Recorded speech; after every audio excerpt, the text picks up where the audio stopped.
Santíssimo Deus, nosso Pai, neste início de culto solene, Senhor, nós queremos invocar a presença do Teu Santo Espírito, para que Ele de um modo especial possa estar no nosso meio, para que Ele possa também tocar cada coração neste momento, Senhor, para que nós estejamos profundamente receptivos à mensagem que preparaste para nós esta manhã, Senhor.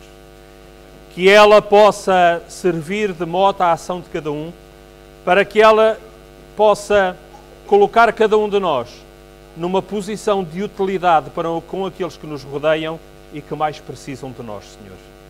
Fica também, bom Pai, com todos os Teus filhos que aqui não podem estar connosco neste momento, por razões que aceitas, Senhor.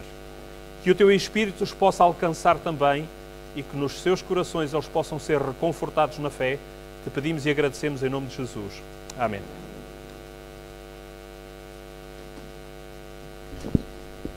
Bom dia, irmãos. Que todos se sentem bem na casa do Senhor e vamos louvar ao Senhor com o número 16.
Bom dia, irmãos. Então vamos dobrar os nossos joelhos e orar a Deus.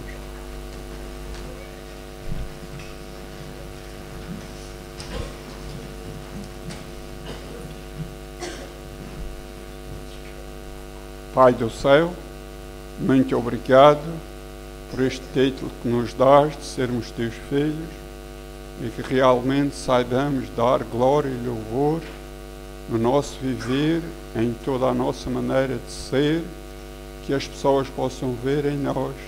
Somos diferentes porque amamos o Senhor e queremos te adorar e servir e ser realmente os testemunhos dos embaixadores. Senhor, permite que assim o possamos ser e que naquele que temos te desonrado, te escarnecido e te açoitado, que nos perdoes e que nos ajudes a sermos um cheiro de vida para a vida e não de morte. Senhor, ajuda o pastor na exposição da tua palavra e que todos, através da internet, e todos estamos aqui na tua presença, possamos aprender as tuas palavras, possamos vivê-las e que assim Jesus em breve volte e que nós possamos levantar as nossas mãos e dizermos: isto é o Senhor a quem aguardávamos, isto é o Senhor a quem aguardávamos, na sua salvação que usaremos e nos alegraremos. Senhor, fica conosco, com as criancinhas, com os jovens, com todos os doentes, com todo o teu povo, em toda a ilha continente, as autoridades do nosso país e de todo o mundo, e ajuda o povo a despertar, que o teu Espírito Santo venha, que a terra seja iluminada com a tua santa glória, e que breve seja a volta do teu querido Filho Jesus, para levar a tua igreja, a noiva, para o céu. Fica conosco, ajuda-nos até o céu, é tudo quanto podemos e agradecemos-te, no querido amor santo do Senhor Jesus. Amém.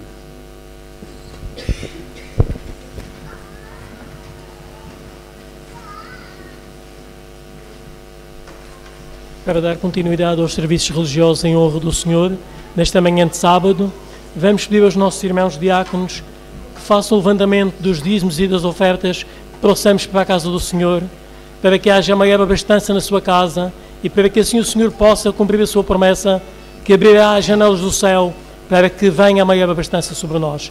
Primeiramente, vamos fazer o levantamento para as criancinhas, que também generosamente trazem a sua oferta para depositar aos pés do Senhor Jesus. Obrigado, irmãos.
Bom dia!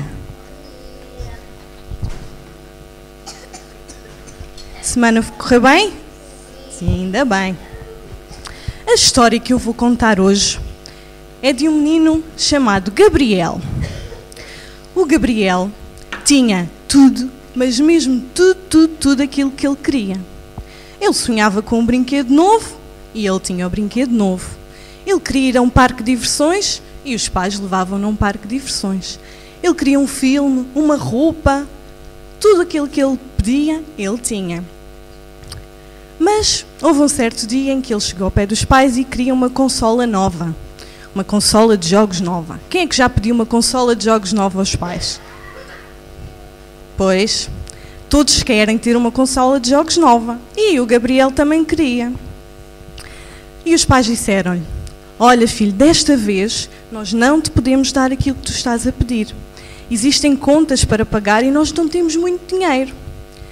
O Gabriel ficou muito chateado. Ele zangou-se, ele amuou, ele chorou, porque ele nunca tinha ouvido os pais dizerem que não lhe podiam dar aquilo que ele queria. Diz, Rodrigo. Conhece esta história? Está bem. Oh, que pena.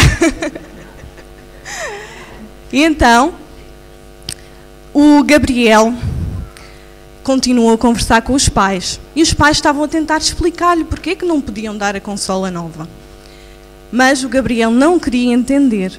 E eles disseram-lhe: oh filho, mas tu tens tantos brinquedos, porquê é que é tão importante para ti teres mais este? E ele disse: porque sim, e também o Vasco já tem uma consola nova e eu também quero uma. E se vocês não me derem a consola é porque não gostam de mim. Vocês acham que isto é verdade? Quando os pais não nos dão uma coisa porque eles não gostam de nós. Não é assim, não é?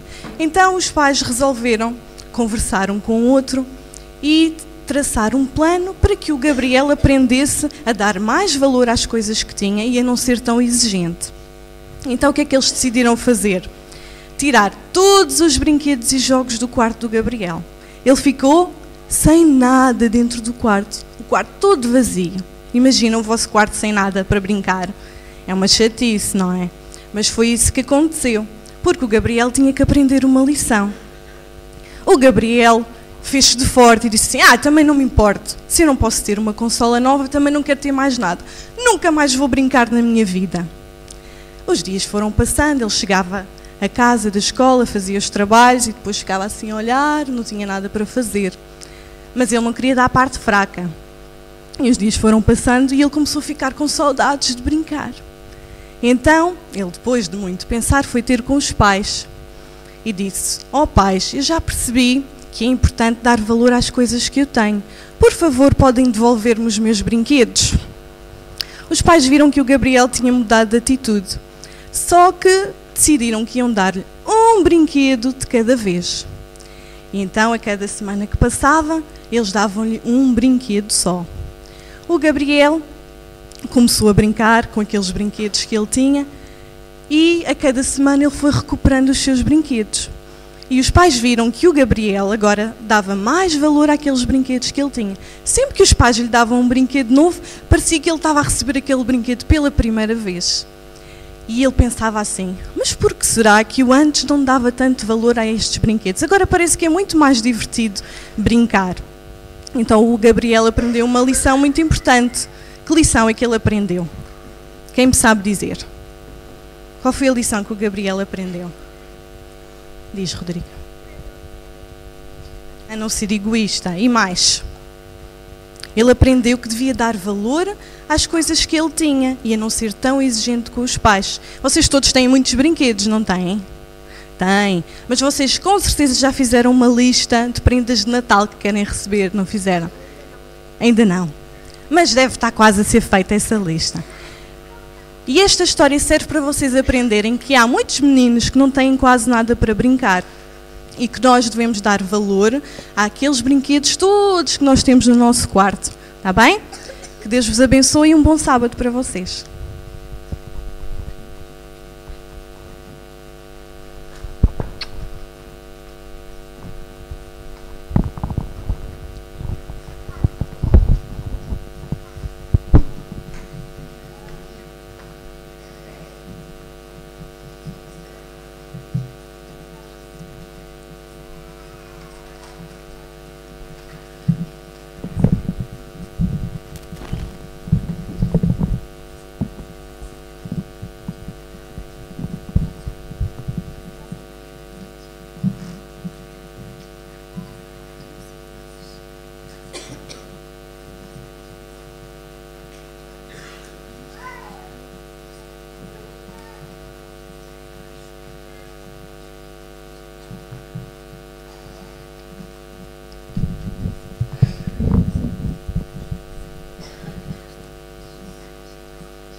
Graças a Deus, porque temos a esperança de que as bênçãos do Senhor possam ser derramadas sobre cada um de nós e sobre todos os nossos de uma forma cada vez mais abundante.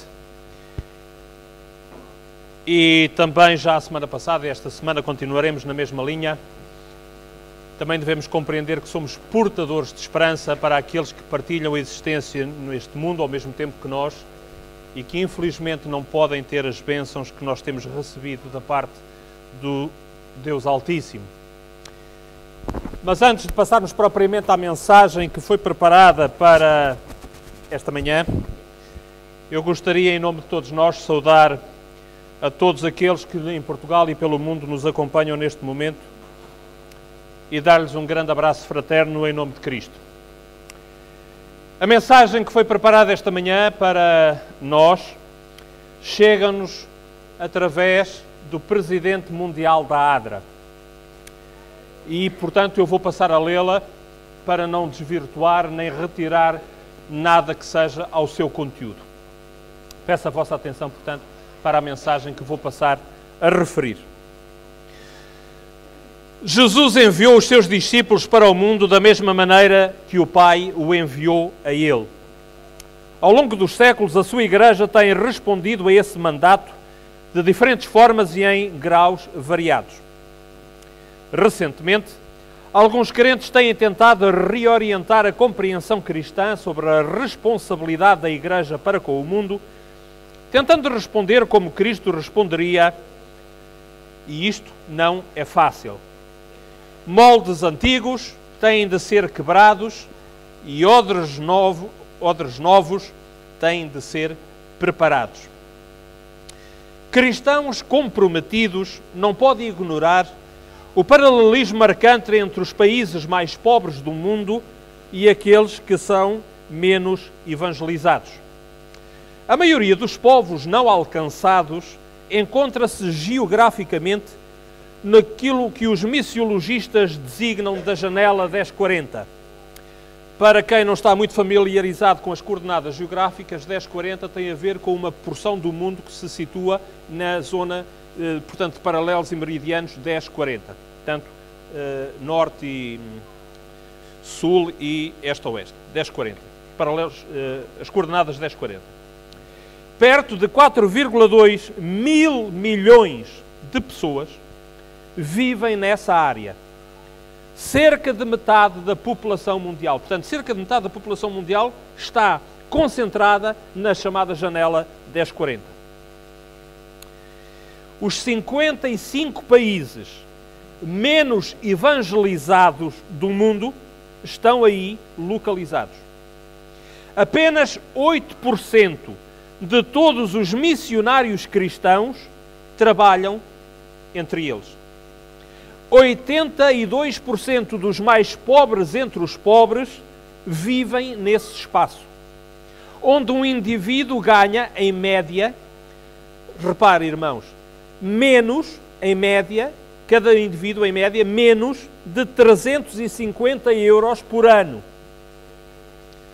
Em comparação com o Produto Interno Bruto, o célebre PIB, per capita, portanto, por pessoa, de 8.785 euros nos países desenvolvidos do Norte. Portanto, em média, em cada país desenvolvido do Norte, o Produto Interno Bruto por pessoa é de 8.785 euros. Na janela 1040, a média é inferior, é menos de 350 euros por ano por pessoa. O especialista em missiologia, Louis Bush, frisou no jornal AD 2000 e na revista Beyond que, passo a citar, como a presença cristã se expandiu ao redor do mundo, parece que aquelas pessoas que vivem na janela 1040 sofreram não só com a fome e com uma baixa qualidade de vida, quando comparadas com o resto da humanidade, mas também que têm sido privadas da transformação e do poder vivificante do Evangelho nas suas comunidades.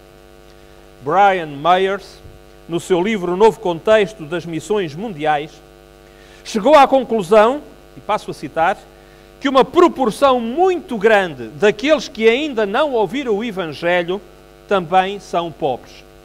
Na realidade, os pobres são os não alcançados e estes são os pobres. O mundo torna-se diariamente mais complexo e urbanizado. Em quase toda a parte, as pessoas estão a deslocar-se dos campos para as cidades. A maioria destes migrantes que se deslocam para os meios urbanos é analfabeta e pobre. 1/4 da população mundial é urbana, pobre. Muitos destes vivem à beira do lixo. São pobres física e espiritualmente. Eu posso aqui parar para vos dar o testemunho rápido daquilo que eu vi num mail que me mandaram há apenas algumas semanas atrás, que tinha uma imagem verdadeiramente assombrosa. Horrível mesmo. Tratava-se daquilo que podíamos chamar um bairro da lata, numa cidade, numa zona urbana do Oriente, onde havia um rio e as casas estavam construídas das duas margens daquele rio. Mas não se via o rio. Via-se lixo apenas. Aonde se devia ver a água do rio, por mais suja que fosse, não se via água, só se via lixo a boiar na água. E via-se crianças a tomarem banho no meio do lixo, literalmente. Horrível. Verdadeiramente horrível. A necessidade humana extrema não se verifica apenas nas cidades. 18 milhões de pessoas pobres ou carenciadas vivem em campos de refugiados. E milhões no leste de África, onde as secas são recorrentes e encontram-se no limiar da fome extrema. A necessidade humana extrema também não está confinada ao mundo subdesenvolvido. Nas cidades ocidentais, há pessoas a viver e a morrer nas ruas. A cidade de Nova Iorque, por exemplo, repare, irmãos, tem mais de 75 mil indivíduos que reviram o lixo diariamente para sobreviverem. Estamos a falar de Nova Iorque. Se conduzirmos de noite nas ruas das cidades de Washington, D.C. ou em Los Angeles, observaremos filas e filas de sem-abrigo que dormem na calçada. Menos visíveis, mas igualmente devastadoras, são as áreas da violência doméstica, do abuso de crianças, das drogas, do alcoolismo e a situação das prostitutas que percorrem as ruas do mundo. A maioria de nós está bem ciente das imensas necessidades humanas. Basta apenas ligarmos a televisão ou lermos um jornal para constatar o sofrimento humano. Magros esqueletos a morrer lentamente à fome, pessoas mutiladas e atormentadas pela guerra e pela injustiça, famílias inteiras a viverem nas estações de transportes públicos ou em prédios inacabados das nossas cidades. Como podemos tentar aproximá-los de Deus se não nos chegarmos a eles para lhes suprir as necessidades físicas? Cada um dos pobres e necessitados é uma pessoa a quem a Igreja deve ajudar. Jesus foi tocado pela necessidade humana e respondeu com atos de compaixão. Ele utilizou a parábola do bom samaritano como um exemplo daquilo que é esperado de todos os cristãos que se deparam com os desafortunados e sofredores. Como crentes, não podemos fazer nada mais que não seja seguir por palavras e atos o exemplo que ele nos deixou. A hierarquia das necessidades de Maslow, para quem não está tão familiarizado, é um psicólogo que a dada altura concebeu uma pirâmide com a hierarquia das necessidades. Na base da pirâmide ele pôs as necessidades mais prementes, mais imediatas, e à medida que a pirâmide vai subindo, as necessidades vão sendo menos prementes, menos primárias, mas igualmente necessidades. Portanto, nessa hierarquia das necessidades de Maslow, ele identifica vários níveis de necessidades humanas. As necessidades materiais, as necessidades sociais e as necessidades morais. Pergunto com frequência aos meus alunos em que nível é que eles veem o seu envolvimento no ministério. A maioria deles sente-se preparada para lidar com o mais abrangente de todos, ou seja, para lidar com as necessidades espirituais relacionadas com o amor, a perfeição, a justiça e talvez até mesmo com a graça. Gostaria, ele aqui diz o leitor, eu digo cada um de vós, que não me interpretasse mal. De facto, estas são lindas verdades divinas, mas Lembro-me de um homem faminto que, abordado por um missionário que queria partilhar o Evangelho com ele, dizia: eu não consigo ouvi-lo, estou com muita fome. Para nós, como cristãos, as necessidades espirituais de uma pessoa podem, efetivamente, parecer as mais urgentes e óbvias, mas nunca nos podemos esquecer que jamais conseguiremos ministrar o Evangelho de forma eficaz junto daqueles a quem não tenhamos suprido primeiro as necessidades físicas imediatas, sejam elas alimentação, abrigo, cuidados médicos ou simplesmente respeito. Atendamos a essas necessidades em primeiro lugar, e é bem provável que as pessoas estejam mais predispostas a ter um ouvido atento à mensagem do Evangelho. Através deste tipo de abordagem, teremos não só a oportunidade de testemunhar acerca de Jesus, mas também de retratar pessoal e ativamente o seu amor. Tendemos a encarar as pessoas apenas em termos das suas necessidades, físicas ou espirituais. Por outras palavras, reduzimos os seus problemas apenas a um tipo. Mas Cristo ministrou a todas as necessidades. A salvação eterna é a nossa prioridade, mas devemos levar até às pessoas todo o Evangelho. No contexto bíblico, salvação compreende todas as dimensões da vida humana.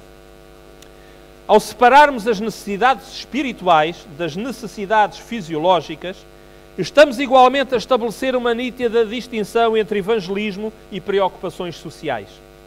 A maior parte das vezes os adventistas vêm-se a ministrar ou uma ou a outra esfera. Muitos dos pregadores também limitam a sua preocupação apenas à salvação eterna. Contudo, as pessoas que se sentem perdidas, quebrantadas ou em sofrimento, apenas darão ouvidos a alguém que atenda às suas necessidades. Infelizmente, ouço muitas vezes as pessoas dizerem na igreja, passo a citar: Jesus afirmou que nunca deixarão de existir pobres e necessitados na terra. Por isso, Ele não quer que nos preocupemos demasiado com esta situação. Perdão. Afinal, por mais esforços que façamos, nunca conseguiremos resolver o problema.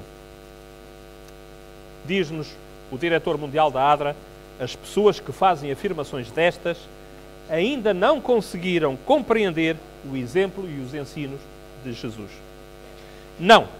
O seu ministério não acabou com a pobreza, mas isso não o impediu de se aproximar com o amor das pessoas e de responder às suas necessidades humanas. Também nós, individualmente, não iremos resolver os problemas dos pobres e necessitados, apesar dos maiores e mais prodigiosos esforços que façamos. No entanto, não nos podemos sentar e nada fazer em prol dessas pessoas. Afinal, foi Jesus que afirmou que quando estamos a fazer o bem a alguém, o estamos a fazer a Ele próprio. Durante o meu ministério no Sri Lanka, vivíamos perto da linda escola conhecida como Lakpaana, ou seja, a luz do Sri Lanka. Na realidade, tenho conhecido muitas Lakpaanas espalhadas pelo mundo. Escolas e igrejas adventistas foram estabelecidas para serem uma luz neste mundo escurecido. Mas muitas vezes temos colocado aquele providencial alqueire em cima de chama. Em vez de brilharmos para o mundo, para que este possa ver a beleza de Jesus, isolamo-nos, tornamo-nos demasiado autocentrados e por vezes até hipócritas. Nós queríamos fazer a diferença na vida das pessoas do Sri Lanka. O primeiro e mais importante passo seria tornarmos-nos parte da pequena comunidade e da vida dos seus habitantes. O ministério cristão começa precisamente com o estabelecimento de relacionamentos. Lembro-me de estar sentado debaixo de um coqueiro para participar numa reunião do conselho da aldeia em que estávamos. Dissemos aos líderes da comunidade que queríamos trabalhar em conjunto com eles para ajudá-los a resolver os problemas de saúde vigentes. Um dos líderes da aldeia quis saber se esse nosso método seria um novo meio de os tornarmos cristãos. Não. Esse método não era novo. Na realidade, era bastante antigo. Tratava-se do método que Cristo nos ensinou, mas que nós muitas vezes temos esquecido. Ao tornarmos-nos parte da comunidade, vivenciaremos o que significa o seu sofrimento. Provavelmente sofreremos com eles. Isto é o que a encarnação significava para Jesus. Tal ministério leva a uma transformação não apenas das pessoas da comunidade onde nos inserimos, mas também a uma mudança nas nossas comunidades, na igreja e em nós. Olhemos para uma série de passagens bíblicas que nos são bastante familiares, procurando que nos possam ajudar a compreender o que é a missão e o ministério do ponto de vista de Jesus. O seu ministério foi integral, uma vez que ele se preocupava com a pessoa como um todo. Enquanto ministério holístico, afirma a singularidade funcional do Evangelho e da responsabilidade social. Dimensões que encara como inseparáveis do ministério do Reino de Deus. Palavras e obras aparecem lado a lado no ministério público de Cristo. É verdade. Ele era um pregador, anunciou a vinda do Reino de Deus, mas ele também demonstrou a chegada do mesmo através das suas obras cheias de compaixão e poder. Em Marcos, capítulo 6, versículo 6, podemos ler que ele percorria as aldeias circunvizinhas ensinando. E em Atos, capítulo 10, versículo 38, que ele andou por toda a parte fazendo bem e curando a todos os oprimidos. A semelhança nestas duas passagens encontra-se no ele andou. Ele tinha um ministério itinerante e percorria todo o território palestiniano. A dissemelhança encontra-se no como ele andou. De acordo com Marcos, ele ia ensinando. Segundo Lucas, ele ia fazendo o bem e curando. É por isso que o seu ministério foi um elo inquebrável entre evangelismo e serviço de compaixão. Ele exibia o amor de Deus sobre o qual pregava. Chuck Colson escreveu sobre Jesus, passo a citar, ele preocupava-se não apenas em resgatar o homem do inferno eterno, mas com o retirá-lo do inferno presente em que pudesse estar a viver.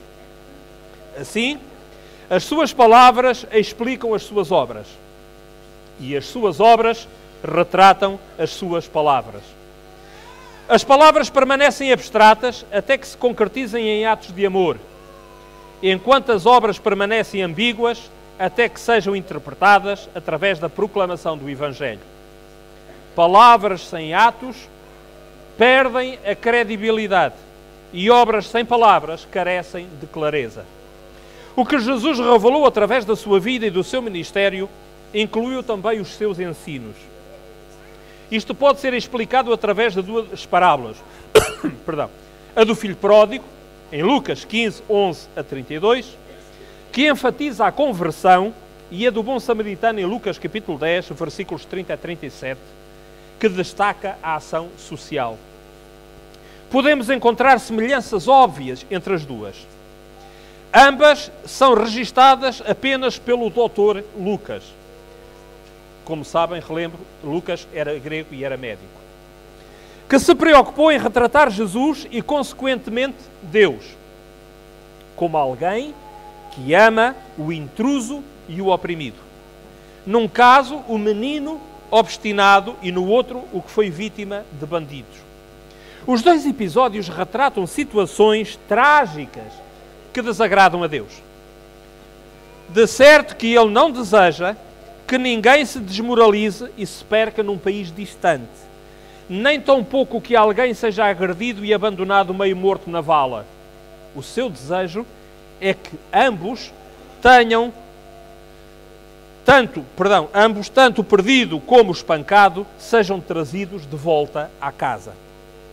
Se analisarmos as duas parábolas em conjunto, encontraremos necessariamente a ligação entre evangelismo e ação social.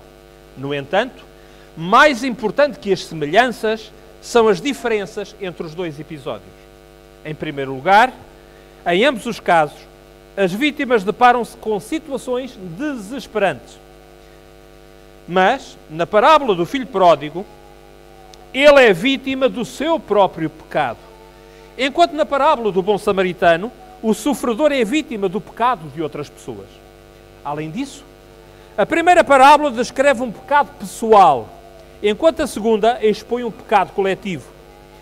Ambos devem despertar a nossa compaixão, pois devemos preocupar-nos tanto com o pecador como com aquele contra quem os pecados são cometidos. Em segundo lugar, há em ambas as parábolas um resgate.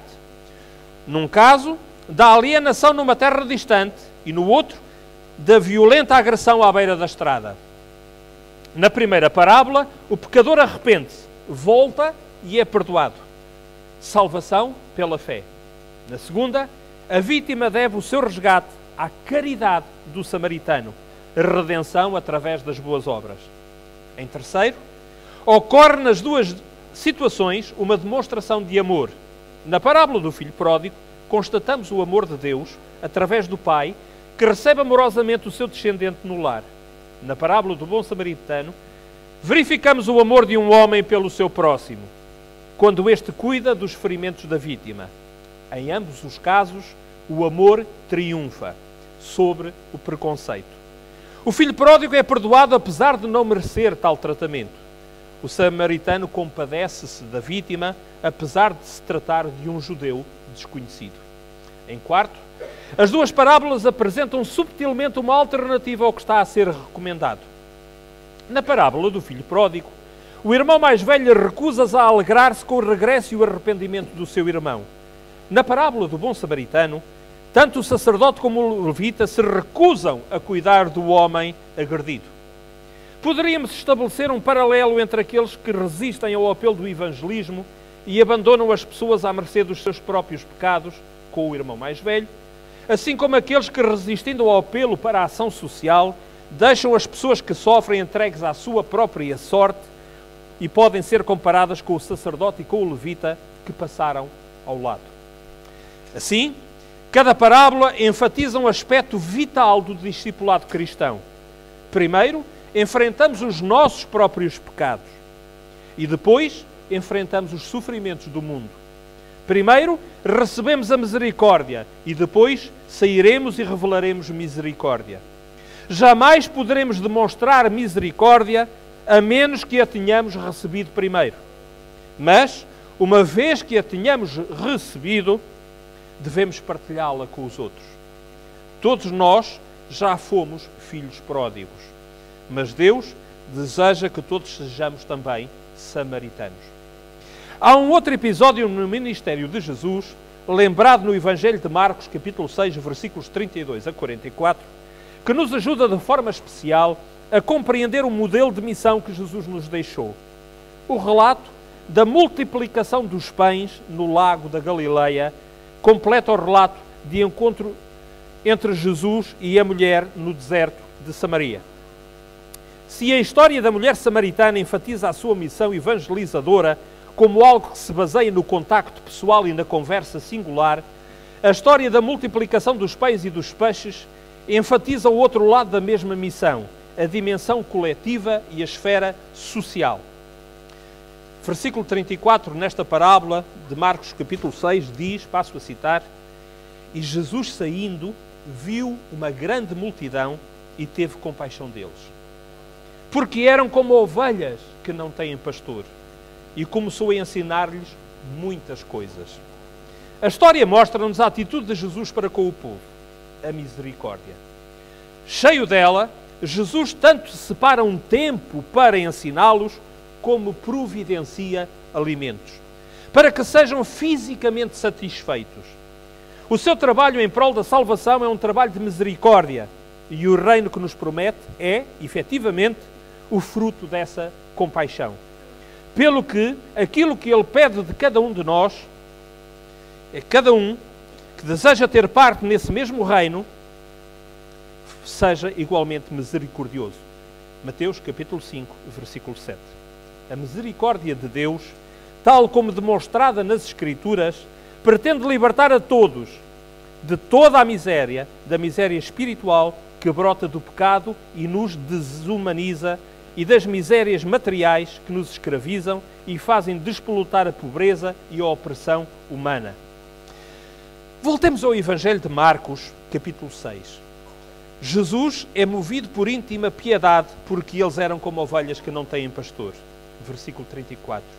Ser ovelha sem pastor é o mesmo que ser desorientado, sem esperança, afastado da verdade de Deus e, para além disso, estar muitas vezes com fome e em sofrimento após uma longa caminhada. Versículos 32 e 33. É aí que a compaixão de Jesus se torna efetiva e começou então a ensinar-lhes muitas coisas, diz-nos o versículo 34. E os versículos 35 e 36 dizem, passo a citar: e como o dia já ia muito adiantado, os seus discípulos se aproximaram dele e lhe disseram: o lugar é deserto e o dia está já muito adiantado. Despede-os para que vão aos lugares e aldeias circunvizinhas e comprem o pão para si, porque não têm o que comer. No final do dia, as pessoas estavam com fome. Já não comiam há algum tempo. Essa necessidade não poderia ser mais adiada. E então os discípulos aproximaram-se de Jesus, como que a dizer-lhe: terminaste a tua missão, fizeste a tua parte em ajudá-los, dando-lhes alimento espiritual. Agora, deixa-os ir para que tratem de suprir as suas próprias necessidades físicas. A resposta de Jesus é surpreendente. Dai-lhes vós de comer. Versículo 37. Era como se lhes estivesse a dizer: a minha missão ainda não acabou. Não posso reduzir a minha mensagem simplesmente à pregação. Não podemos ficar indiferentes à realidade da fome e das restantes necessidades materiais. Não podemos abandonar estas pessoas famintas. Então, deem-lhes de comida e libertem-nos da miséria material. Isto também faz parte da nossa missão. Jesus transcendeu o dualismo que separa a compaixão espiritual da compaixão material, a salvação da alma, da libertação de toda a espécie de servidão corporal e a evangelização do desenvolvimento humano. Estas separações foram feitas no passado e continuam a ser feitas no presente. É verdade que as duas coisas continuam a ser feitas: a pregação do Evangelho e o serviço humanitário, mas de forma separada. Uma ação é feita pelos evangelistas e a outra é realizada pelos serviços comunitários, como é o caso das Dorcas e da ADRA. E poderíamos incluir em Portugal a ASA também. Assim sendo, estas ações não são reforçadas mutuamente como seria de esperar. Ou uma se sobrepõe à outra, ou acontece ainda que a dimensão da fé é deixada para trás nos ministérios de ação humanitária. A visão de Jesus não se circunscreve apenas à dispensa do alimento espiritual, mas ele também não se limitou a ser um mero benfeitor. O milagre que extingue a fome tem de ser entendido no contexto do reino de Deus e da conversão, até porque, como diz a palavra inspirada, nem só de pão viverá o homem. Lucas capítulo 4 e versículo 4. Assim, para Jesus, a evangelização não se limita à libertação das necessidades materiais, nem ao popular bem-estar ou à ascensão dos pobres à riqueza, poder e conhecimento. Para ele, a missão implica fé, amor e o arrependimento de todos os pecados e egoísmo. A evangelização, na ótica de Jesus, também não se limita à proclamação da mensagem de vida eterna ou da liberdade interior, desligada do interesse pela condição humana das pessoas. Foi ele que ensinou às ovelhas sem pastor acerca do amor misericordioso de Deus e do reino vindouro de vida eterna, e é ele também que as quer ver livres, igualmente, da fome.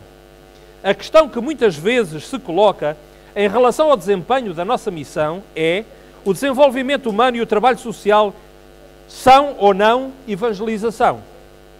Jesus dá-nos uma resposta perentória. O trabalho social e o desenvolvimento humano não são evangelização, uma vez que esta implica a proclamação do seu reino e um apelo à fé e à conversão. No entanto, o trabalho social e o desenvolvimento humano são parte integrante da evangelização, na medida em que são componentes da missão que Ele nos confiou. São uma parte do plano de Deus no que toca à libertação total de todos os homens. Vou citar os versículos 39 a 41 a 37 e 38 e depois 39 a 41 da parábola referida. Ele, porém, respondendo, lhes disse: dai-lhes vós de comer. E eles disseram-lhe: iremos nós e compraremos 200 dinheiros de pão para lhes darmos de comer? E ele disse-lhes: quantos pães tendes? E de ver? E, sabendo eles, disseram: 5 pães e 2 peixes. E ordenou-lhes que fizessem assentar a todos, em grupos, sobre a erva verde. E assentaram-se repartidos de 100 em 100, e de 50 em 50. E, tomando ele os 5 pães e os 2 peixes, levantou os olhos ao céu, abençoou e partiu os pães e deu-os aos seus discípulos para que os pusessem diante deles. E repartiu os 2 peixes por todos. À medida que avançamos no texto de Marcos, capítulo 6, percebemos que o relato continua a demonstrar a compaixão de Jesus em relação à multidão. E que esta é expressa através do milagre da multiplicação dos 5 pães e dos 2 peixes que satisfizeram a todos. Como podemos verificar, Jesus é a fonte do milagre. No entanto, os discípulos tiveram um papel importante no mesmo. Foram eles que distribuíram os alimentos e foram igualmente eles que organizaram as pessoas, facilitando o processo da distribuição. A história sugere uma certa ordem na missão. Primeiro, Jesus é o piloto da missão. No entanto, ele claramente associa o seu trabalho ao trabalho dos discípulos e de todos os homens e mulheres de boa vontade. Ele não pretende atuar sozinho. Foram os discípulos que distribuíram a comida pela multidão, não Jesus. A sua ação permaneceu tão discreta que provavelmente boa parte dos presentes nem se aperceberam do milagre que ele realizara, sendo levados a pensar que teriam sido os discípulos os responsáveis pela disponibilização de alimentos suficientes para todos. O trabalho de Cristo e dos seus discípulos fundiu-se de tal forma que os presentes nem se puderam aperceber aonde começou o trabalho. O trabalho dele e onde terminara o trabalho deles. A missão é o trabalho de Deus juntamente com o nosso. No entanto, como o nosso trabalho é mais visível e acontece no imediato, tal como a multidão faminta à beira do lago, também nós corremos o risco de pensar que tudo o que providenciamos resulta dos nossos esforços. Assim, o relato do Evangelho ajuda-nos a relembrar quem é a fonte original, discreta e agora invisível de toda a evangelização. Segundo ponto, mais importante do que a distribuição dos alimentos foi o facto de os discípulos colocarem nas mãos de Jesus tudo o que tinham. Eles não retiveram nada.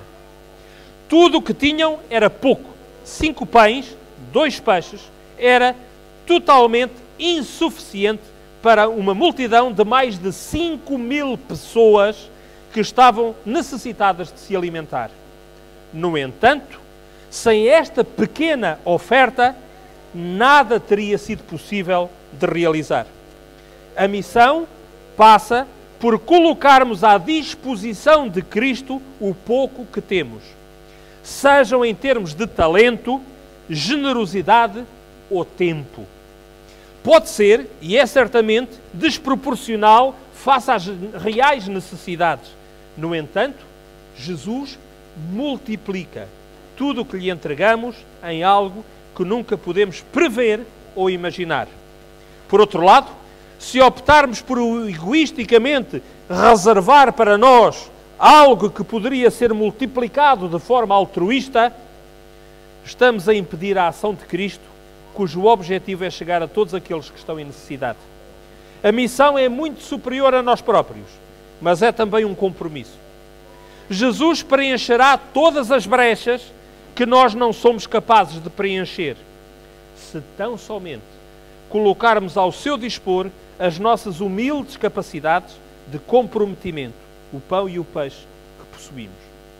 Alguns têm mais, outros têm menos.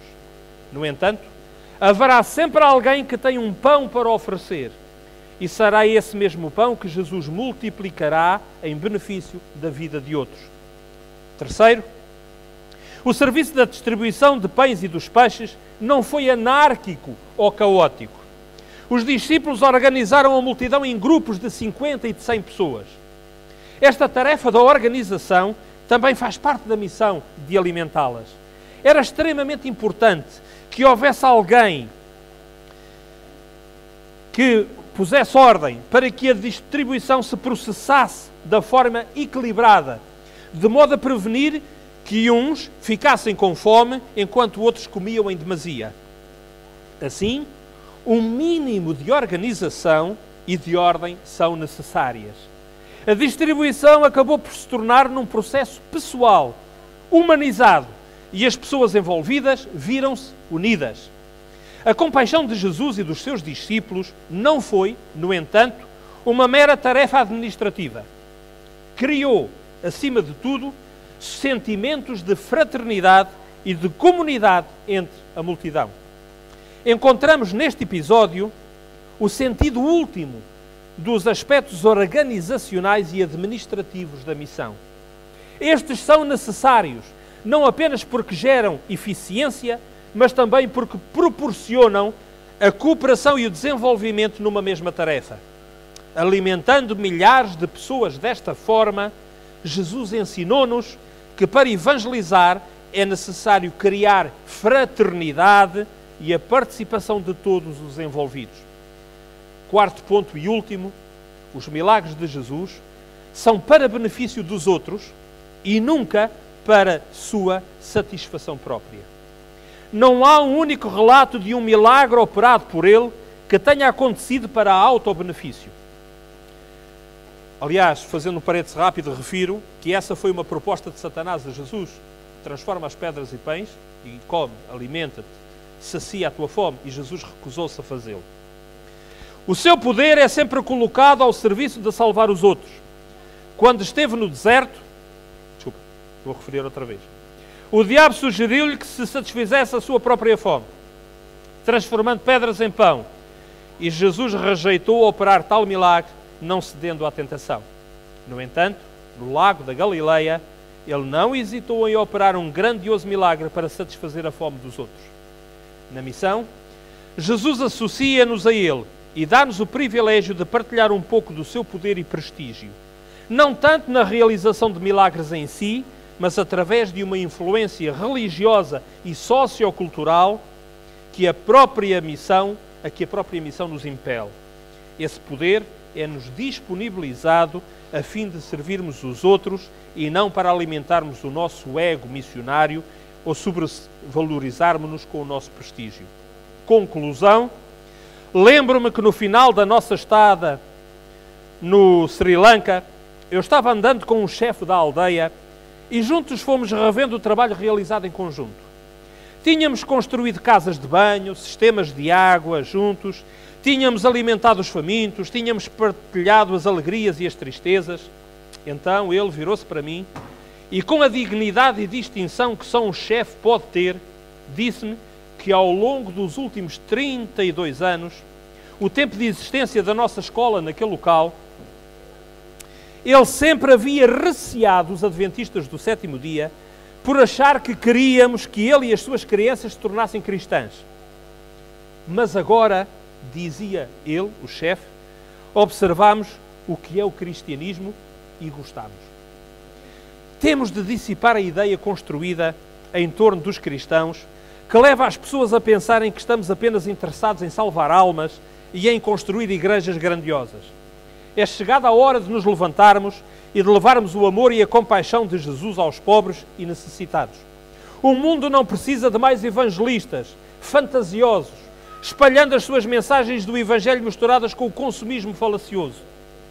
Aquilo que o mundo necessita, em especial os pobres e os que se encontram em sofrimento, é de um exército cristão, de caridade, que através da misericórdia e do amor lhes demonstra em Cristo. Esses cristãos vão sentar-se e ouvir as pessoas. Vão respeitar os pobres e os necessitados de modo a que possam, inclusivamente, aprender com eles. vão ainda responder a todos esses que se encontram em situação de vulnerabilidade, de tal forma que ao fazê-lo estejam a afirmar a sua dignidade e o seu valor perante Deus. O Evangelho exige as nossas duas mãos. Não podemos evangelizar a maior parte das pessoas que vivem na janela 1040, a menos que lhes levemos misericórdia e compaixão expressas em atos. Acredito que se nos lançarmos com as duas facetas do Evangelho, veremos uma quantidade enorme de corações abrindo-se às boas novas da salvação, nos mesmos locais onde hoje, aparentemente, muitos corações se encontram fechados. Meus prezados irmãos, esta é a mensagem do Presidente Mundial da ADRA. Relembro-vos as palavras de Cristo: quando o fizerdes a um destes pequeninos, a mim o fazeis. Ou então ainda as outras palavras que o Senhor também pronunciou, que é: o que quiserdes que vos façam a vós, fazei-o vós também aos outros. Um dia, hoje são eles, não sabemos se um dia seremos nós que necessitaremos de ajuda. Mas mesmo que nunca necessitemos, e graças ao Senhor, se isso acontecer, se nunca necessitarmos, pelo menos temos um dever humano de ajudar aqueles que, infelizmente, estão em situações piores do que aquelas em que nós nos encontramos. Que o Senhor nos ajude a todos a compreendermos o que é que podemos fazer para ajudar a minorar o sofrimento e a desgraça no mundo em que vivemos. Amém. Para terminarmos o culto desta manhã, depois de termos ouvido esta mensagem de esperança, de amor, de caridade e de Evangelho, vamos terminar o culto cantando o hino 324. 3, 2, 4.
Esta manhã, Senhor, fizeste um apelo forte a cada um de nós para que tomemos consciência do muito que, apesar do pouco que temos, do muito que podemos fazer pelos outros. Fizeste, Senhor, refletir a cada um de nós acerca da verdadeira natureza do Evangelho que conhecemos e que às vezes pregamos aos outros. Compreendemos, bom Pai, que temos ainda coisas para mudar no nosso coração. Que temos que olhar mais à nossa volta e menos para nós mesmos. Que temos de estar mais disponíveis para ajudar aqueles que à nossa volta necessitam de um toque especial vindo da Tua parte. Se rogamos-te, bom Pai, após esta mensagem que chegou até nós esta manhã, que o Teu Espírito, Senhor, possa continuar a trabalhar em cada coração. Que ajude a cada um de nós a compreender aquilo que tem que ser mudado em nós. Que nos ajude a estarmos disponíveis para irmos ao encontro dos outros nas suas necessidades específicas. Que nos ajude também a organizarmos e a organizarmos esses necessitados para que a nossa obra possa ser mais eficaz. Para que, através dos atos, o Teu amor e o Teu Evangelho possam chegar aos seus corações. E para que dessa forma também eles se preparem para ser cidadãos do Teu reino no futuro. Ó Santo Deus, nosso Pai, neste momento te pedimos também uma bênção para os necessitados que por estarem necessitados não puderam vir até à Tua casa esta manhã. Que possas ir ao encontro deles também, que o Teu Espírito possa ajudar a suprir as suas necessidades específicas. Concede-nos, ó bom Pai, um bom regresso aos nossos lares, uma boa continuação de sábado e uma semana em que sejamos mais proativos a favor dos outros. Te pedimos e agradecemos em nome de Jesus. Amém.